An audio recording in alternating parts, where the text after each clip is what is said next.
പ്രിയപ്പെട്ടവരെ, 21 പേര് മരിച്ച ഒരു കടവാണിത്. കാവടി കടവാറെന്ന് പറയും. ഞാൻ ഇതിനു മുമ്പ് ഒരു വീഡിയോ ചെയ്യാൻ വേണ്ടി വന്നിട്ട് പോയതാണ്. ദയവ് ചെയ്ത് ഇവിടെ കുളിക്കാനും ഓരോരുത്തരുടെ റീൽസും കണ്ട് ദയവ് ചെയ്ത് ഇവിടെ ആരും വരരുത്. കാരണം ഇവിടെ അത്രയും ഒഴുക്കുള്ള സ്ഥലമാണ്. മഴയൊക്കെ പെയ്ത് കഴിഞ്ഞാൽ പെട്ടെന്ന് വെള്ളം വരും. കാരണം പല മരണങ്ങളും ഞാൻ നേരിട്ട് കണ്ടിട്ടുള്ളതാണ്. അതുകൊണ്ടാണ് പറഞ്ഞത്, ദയവ് ചെയ്ത് ആരും വരരുത്. കാരണം നിങ്ങളെ കുടുംബത്തിന് ആളില്ലാതെ പോകും. ദയവ് ചെയ്ത് വരരുത്. ഒരു വ്ളോഗർമാരെ വീഡിയോ കണ്ടിട്ടും ഇവിടെ പ്രത്യേകിച്ച് ഈ കടവിൽ വന്നിട്ട് കുളിക്കാൻ നിൽക്കല്. ഇവിടെ ഒരു സേഫ് ആയിട്ടൊരു സ്ഥലമല്ല ഇത്. ഈ സ്ഥലം കാണാനും ഇവിടെ നിന്ന് കുളിക്കാനൊന്നും ഒരിക്കലും വരരുത്. വന്നു കഴിഞ്ഞാൽ ജീവനോടെ പോകാൻ പറ്റില്ല. അതുകൊണ്ടാണ് പറഞ്ഞത്. ഇവിടെ വെള്ളത്തിൽ വീണ 9 പേരെ രക്ഷപ്പെടുത്തിയ ഒരാളാണ് രതീഷ്. എൻ്റെ കൂടെ പഠിച്ചതാണ്. അപ്പൊ രതീഷാണ് ഇവിടെ 9 പേരെ രക്ഷപ്പെടുത്തി വിട്ടത്. അതിനുശേഷം 3 പേരുടെ ഡെഡ് ബോഡി എടുക്കാനും ഇവ ഉണ്ടായിരുന്നു. അതുകൊണ്ടാണ് പറഞ്ഞത്, ഒരു കാരണം വെച്ചാൽ ഈ കാവടിക്കടവ് ആറ്റിൽ കുളിക്കാനെന്ന് പറഞ്ഞ് വരരുത്. ഇവിടെ റീലും കാര്യങ്ങളൊക്കെ ഒരുപാട് വരുന്നുണ്ട്. അത് വെള്ളം കുറയുന്ന സമയത്താണ് പലരും റീൽ ഇടുന്നത്. പക്ഷേ കുളിക്കാൻ വരുന്നവർ കംപ്ലീറ്റും ഈ വെള്ളം കൂടുതലുള്ള സമയത്താണ് കുളിക്കാൻ വരുന്നത്. 5 പേരാണ് ഇന്ന് കുളിക്കാൻ വന്നിട്ടുള്ളത്. അതിൽ 4 പേര് വെള്ളത്തിലാകപ്പെട്ടു. 3 പേരെ നമ്മളിവിടെയുള്ള പയ്യന്മാരെല്ലാരും കൂടെ രക്ഷിച്ചു. ഒരാള് വെള്ളത്തിൽ പോയിട്ടുണ്ട്. ആ ഫയർഫോഴ്സ് ടീം നിൽക്കുന്ന അവിടെയാണ് സാധാരണ ആൾക്കാർ കുളിക്കാൻ ഇറങ്ങുന്നത്.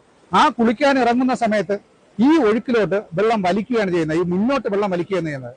അതായത് ഈ തടയണയെന്ന് വെള്ളം വരുന്ന വെള്ളത്തിൽ ആയിപ്പോയി കഴിഞ്ഞാൽ ഒരു കാരണം വെച്ചാലും ആർക്കും രക്ഷപ്പെടാൻ പറ്റാത്ത ഒരു സാഹചര്യമാണ്. അത് നീന്തൽ അറിയാമെന്നുള്ളവർക്ക് പോലും. അതുകൊണ്ട് ദയവായി സൂക്ഷിക്കുക.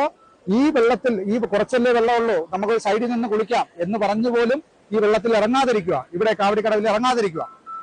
ഇത് കാവടി കടവാണ്. ഇന്ന് 4 സൈനിക ഉദ്യോഗസ്ഥർ അവർ ഈ കടവിലാണ് കുളിക്കാൻ ഇറങ്ങിയത്. എന്നാൽ ഒരാളുടെ ജീവൻ നഷ്ടപ്പെട്ടു എന്ന് നമ്മൾ ഓർക്കണം. ഇത്തരത്തിലുള്ള വാർത്തകൾ ഇവിടെ നിന്ന് കാവടിക്കടവിൽ നിന്ന് ആദ്യമായിട്ടല്ല. 21 പേരുടെ ജീവനാണ് ഈ കടവിൽ നമുക്ക് നഷ്ടപ്പെട്ടത്. ആലോചിച്ച് നോക്കൂ, നമ്മുടെ ജീവൻ വളരെ വിലപ്പെട്ടതാണ്. കുട്ടികളും ചെറുപ്പക്കാരും അടക്കം ഒരു വലിയ വിഭാഗം ഈ പ്രദേശത്ത് എത്തിച്ചേരാറുണ്ട്. ഇവിടെ കാവടിക്കടവിൽ കടക്കരുതെന്നും ഈ വെള്ളത്തിൽ ഇറങ്ങരുതെന്നും ഈ ജലാശയത്തിൽ കുളിക്കരുതെന്നും ഒക്കെ അപകടകരമാണെന്ന് സൂചിപ്പിച്ചുകൊണ്ടുള്ള ബോർഡുകൾ ഇവിടെ വെച്ചിട്ടും വീണ്ടും ഈ മുന്നറിയിപ്പുകളെ അവഗണിച്ചുകൊണ്ട് ഇവിടെ നിങ്ങൾ എത്തിച്ചേരുന്നത് വലിയ അപകടങ്ങളെ, കുടുംബത്തിൽ ആൾക്കാരില്ലാതെ അത്താണിയില്ലാതെ മാറുന്നതിനുള്ള സാഹചര്യമാണ് ഒരുക്കുന്നത്. നിങ്ങൾ ആലോചിച്ച് നോക്കൂ, സൈനികരായിട്ടുള്ള ചെറുപ്പക്കാർ ആരോഗ്യപരമായിട്ട് ഏറ്റവും മുന്നിൽ നിൽക്കുന്നവരാണ്.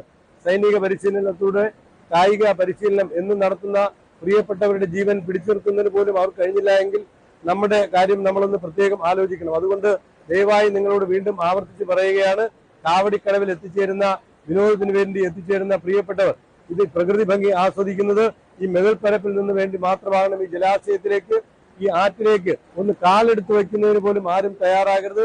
നമ്മുടെ ജീവൻ നഷ്ടപ്പെടുന്നത് നമ്മുടെ കുടുംബത്തിന്റെ വലിയ അത്താണിയാണെന്ന് ഓർക്കണം. പ്രിയപ്പെട്ടവരെ, 21 പേര് മരിച്ചു.